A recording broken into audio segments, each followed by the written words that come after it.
ಶಕ್ತಿಯನ್ನು ಸಂಚು ಹೊಡೆಯಲು ಕಪಟ ಕಾರಸ್ಥಾನದ ನಾಟಕದ ಚಕ್ರವನ್ನು ನಿರೂಪಿಸಿ ಆ ಕಲ್ಪನೆಯ ಕಥೆಯಲ್ಲಿ ಗೋಪಿಯನ್ನ ಕಥಾನಾಯಕನನ್ನಾಗಿ ಮಾಡಿ ಅಂದಾಗಲೇ ಅನುವೃತ್ತಿ ಅಭಿನಯದಲ್ಲಿ ಅಭಿನಯಿಸುವ ಈ ಬಲೆ ಚತುರ ಹೆಬ್ಬುಲಿಯ ಬಾಳಿಗೆ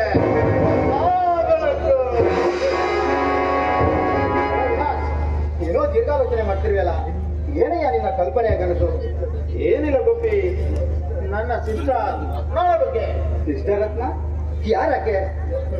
ನನ್ನ ದೂರದ ಸಂಬಂಧಿ. ಪಾಪ 2 ತಿಂಗಳ ಹಿಂದೆ ಅವ್ರ ತಂದೆ ತಾಯಿ ರೋಡ್ ಆಕ್ಸಿಡೆಂಟ್ ನಲ್ಲಿ ತೀರ್ಕೊಂಡ್ಬಿಟ್ರು. ಹಾಗಾದ್ರೆ ಅವಳೇ ನೋಡ್ಕೊಳ್ಳೋರು ಯಾರು ಇಲ್ವೇ? ತಂದೆ ತಾಯಿ ಬಿಟ್ರೆ ಅವಳಿಗೆ ಯಾರು ಇಲ್ಲ. ಇರೋನಂದ್ರ ನಾನೊಬ್ಬನೇ ಕಣ. ಹಾಗಾಗಿ ಅವಳನ್ನ ನಾನೇ ನೋಡ್ಕೊಳ್ಬೇಕಾಗಿದೆ.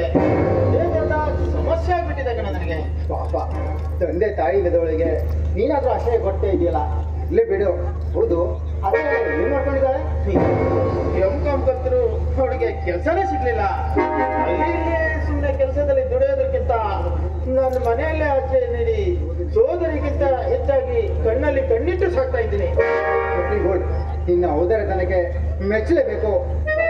ನನಗೊಬ್ಳು ತಂಗಿ ಇದ್ಲು, ಅವಳನ್ನು ನೋಡ್ಕೊಳ್ಳೋ ಸೌಭಾಗ್ಯ ನನ್ಗಂತೂ ಸಿಗ್ಲಿಲ್ಲ. ನನ್ನ ತಂದೆ ಕೂಡ ಅವ್ರ ಚಿಂತೆಯಲ್ಲಿ ತೊಡಗುತ್ತಾ ಕಣ್ಣೀರು ಸುರಿಸ್ತಾ ಇದ್ದಾರೆ. ನಿನ್ನ ಒಡ ಹುಟ್ಟಿದ ಸೋದರಿ ಆ ರೀತಿ ಮಾಡಬಾರ್ದಾಗಿತ್ತು.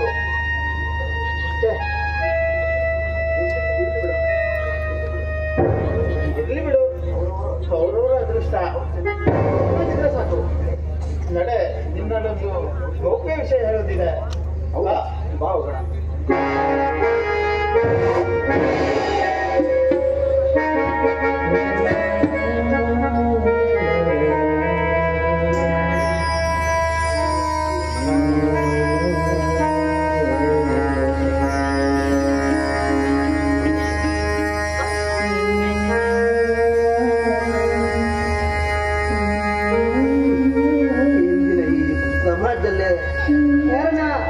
ನಂಬಲೇಬಾರ್ದು, ಯಾವ ಹೆಣ್ಣನ್ನು ಪ್ರೀತಿಸಲೇಬಾರ್ದು.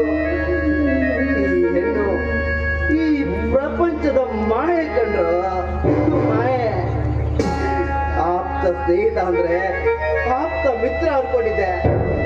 ಆಪ್ತ ಮಿತ್ರ ಆಪ್ತ ರಕ್ಷಕ ಅನ್ಕೊಂಡು ಜೀವಕ್ಕೆ ಜೀವದಂತಿದ್ದ ಗೆಳೆಯನ ಮಾತನ್ನ ನಂಬಿ ಅವನ ಆಶ್ರಯದಲ್ಲಿ ಹೋಗಿದ್ದಕ್ಕೆ ಇವತ್ತು ಬೀದಿ ಬಿಕಾರಿಯಾದೆ.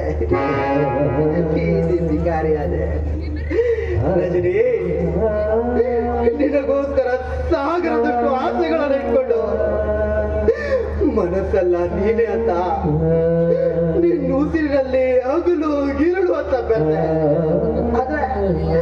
ಆದ್ರೆ ನೀನು ಲವ್ ಮಾಡಿದ ದಿನಗಳನ್ನೇ ಮರೆತು ಈ ಬಡ ಪ್ರೇಮಿಯ ಲೈಫ್ ಅನ್ನೇ ಕಲ್ಲೋಲ ಮಾಡ್ಬಿಟ್ಟಲೆ. ಕಲ್ಲೋಲ ಮಾಡ್ಬಿಟ್ಟೆ. ನಿನ್ನಂತ ನಾಚಿಕೆ ಕೆಟ್ಟ ಹೆಣ್ಣನ್ನ ಪ್ರೀತಿ ನಾನು ಮೋಸ ಹೋಗ್ಬಿಟ್ಟೆ ಕಣೆ, ಮೋಸ ಹೋಗ್ಬಿಟ್ಟೆ. ಪ್ರೀತಿ ಇಲ್ಲದವರ ಎದೆಯಲ್ಲಿ ಪ್ರೀತಿಯ ಹುಚ್ಚೆ ಬಿಸಿ ನನ್ನ ಕನಸನ್ನೇ ನುಚ್ಚು ನೂರು ಮಾಡ್ಬಿಟ್ಟೆ ಅಲ್ಲೇ, ನುಚ್ಚು ನೂರು ಮಾಡ್ಬಿಟ್ಟೆ. ನಿನ್ಗೋಸ್ಕರ ಎದೆ ಹಾಲು ಕೊಟ್ಟು ಸಾಕಿ ಬೆಳೆಸಿದ ಎತ್ತ ತಾಯಿಯನ್ನೇ ದೂರ ಮಾಡಿದ ನತದೃಷ್ಟನನ್ನಾಗಿ ಮಾಡಿ ನನ್ನ ಲೈಫ್ ಅನ್ನೇ ಚಿತ್ರ ಮಾಡಿಬಿಟ್ಟಾನೆ. ಸ್ನೇಹಿತನ ಮಡದಿ ಅಂದ್ರೆ ತಾಯಿಗೆ ಸಮಾನ ಅಂತಾರೆ. ಆದ್ರೆ ಆ ಕುಮಾರ್ನಂತ 3rd ಕ್ಲಾಸ್ ನನ್ನ ಮಕ್ಕಳು ಇದನ್ನ ಸರಿಯಾಗಿ ಅರ್ಥನ ಮಾಡ್ಕೊಂಡಿಲ್ಲ. ಬೇವರ್ಸಿ ನನ್ನ ಮಕ್ಕಳು, ನನ್ನ ಮಕ್ಕಳು